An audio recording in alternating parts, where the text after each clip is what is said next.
एक माँ का क्रोध इतना भयानक हो सकता है कि देवता के प्राण भी कांप उठे। क्या हुआ था जब भगवान शिव ने अपने ही बेटे का सिर काट दिया? और क्यों माता पार्वती ने महादेव को ही श्राप देने का निर्णय लिया? कैलाश पर्वत पर एक दिन माता पार्वती स्नान करने जा रही थी। उन्होंने अपने शरीर के उपटन से एक सुंदर बालक की रचना की और उसमें प्राण फूंक दिए। वही बालक आगे चलकर बने भगवान गणेश। माता पार्वती ने प्रेम से कहा, पुत्र, जब तक मैं स्नान कर रही हूँ किसी को भी अंदर मत आने देना। गणेश जी ने सिर झुकाकर आदेश स्वीकार किया।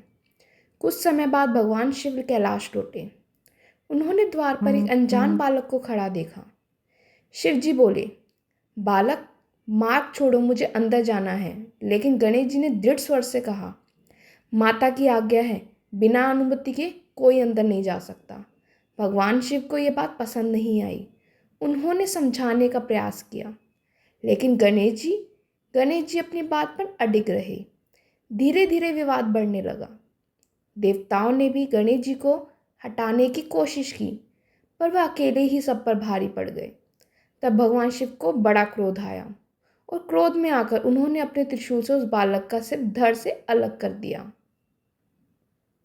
जब माता पार्वती बाहर आई और अपने पुत्र को मृत अवस्था में देखा तो उनका हृदय टूट गया। उनकी आंखों में आंसू थे, लेकिन उन आंसुओं के पीछे जल रहा था एक भयानक क्रोध। माता पार्वती का रौद्र रूप प्रकट हुआ। उनके क्रोध से धरती कांपने लगी, आकाश में बिजली गरजने लगी और तीनों लोकों में भय फैल गया। उन्होंने कहा, महादेव, यदि गणेश जीवित नहीं हुए तो मैं पूरी सृष्टि का विनाश कर दूंगी। माता पार्वती के क्रोध से अनेक शक्तियां उत्पन्न हुई। वे देवताओं पर हमला करने लगी। सभी देवता भयभीत होकर भगवान शिव के पास पहुंचे। तब भगवान शिव को अपनी भूल का एहसास हुआ। उन्होंने तुरंत अपने गणों को आदेश दिया, उत्तर दिशा में जाओ, जो भी पहला जीव मिले उसका सिर ले आओ। कुछ समय बाद गण एक हाथी के बच्चे का सिर लेकर आए।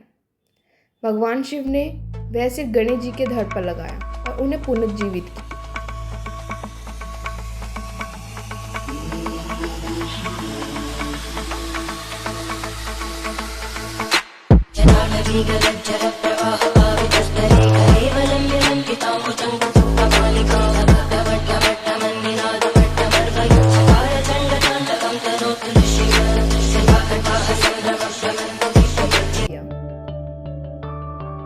जैसे ही गणेश जी जीवित हुए, माता पार्वती का क्रोध शांत हो गया।